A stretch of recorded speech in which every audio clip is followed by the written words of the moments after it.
Blood pressure is said to be the amount of force your blood uses to get through your arteries. According to the report, blood pressure that is too high raises the risk of heart disease, while that which is very low can also cause issues like shock, severe allergic reactions. In this report, our correspondent takes a look at blood pressure and its effect on people. The report. Blood pressure matters because it can have a big effect on your health. This effect can result to high blood pressure, also known as hypertension, which is a major risk for cardiovascular disease. Severely high blood pressure can be life-threatening. Low blood pressure, also known as hypotension, can cause dizziness, fainting, and fall-related injuries. Severely low blood pressure limits blood flow to major organs and can lead to life-threatening complications like shock. According to a report from WHO, blood pressure can be told by how you feel. The way to know your blood pressure is to measure it by using sphygmomanometer. In an interview with a health practitioner from Top Medical Hospital, Mina, Dr. Nathaniel said that blood pressure is a silent killer because it is not a typical illness that presents with obvious symptoms. Blood pressure is a silent killer because it's not your typical illness that presents with obvious symptoms. Do you understand? It's when your blood pressure is elevated, sometimes you might not even know, or the patient might not know until it's too late. Do you understand? It's not a medical condition that presents with symptoms in a lot of cases. We've seen a lot of patients that have walked into the hospital and incidentally we check their blood pressure as part of our routine checks here.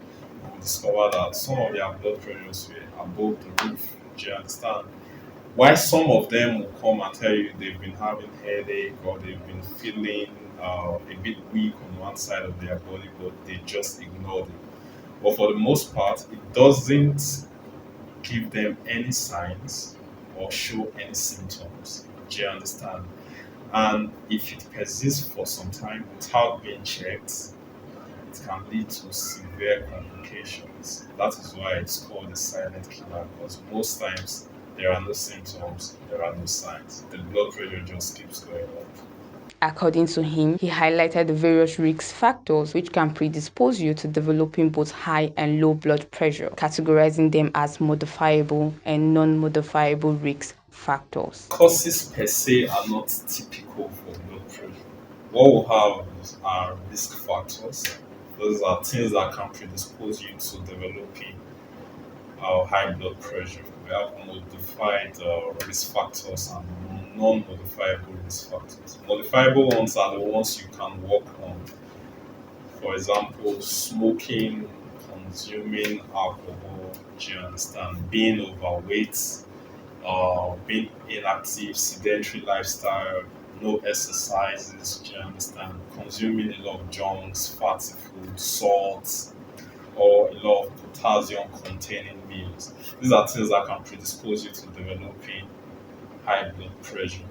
While non-modifiable ones are the ones you don't really have control over, like a family history of hypertension.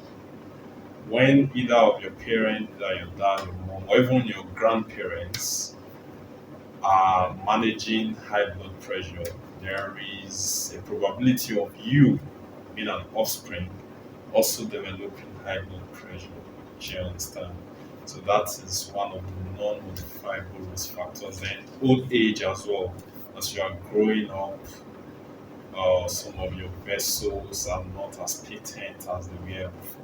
This can predispose you to also developing high blood pressure. So these are the risk factors. Do you understand? Then in certain medical conditions, when the person has a kidney problem or in some conditions heart problems, those conditions were not made by you. Do you understand? But the fact that you're dealing with them can predispose you to also developing high blood pressure, especially when there's a problem with either your kidneys, your heart, do you understand, or some of your vessels.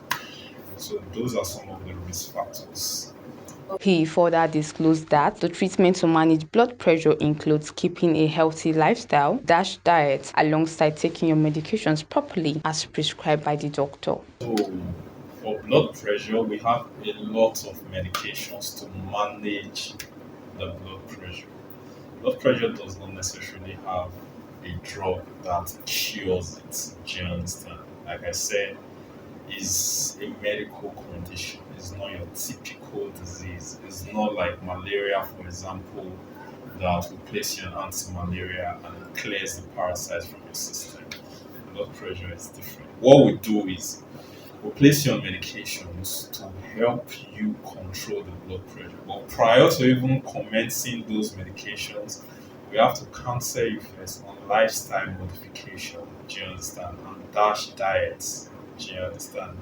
So these diets are targeted at helping you consume more whole grains, healthy fats, fruits, vegetables, to in a way reduce your cholesterol and other factors that might also increase your blood pressure. So we advise you on such meals, do you understand? Then we advise you on resting properly because also stress can increase your blood pressure.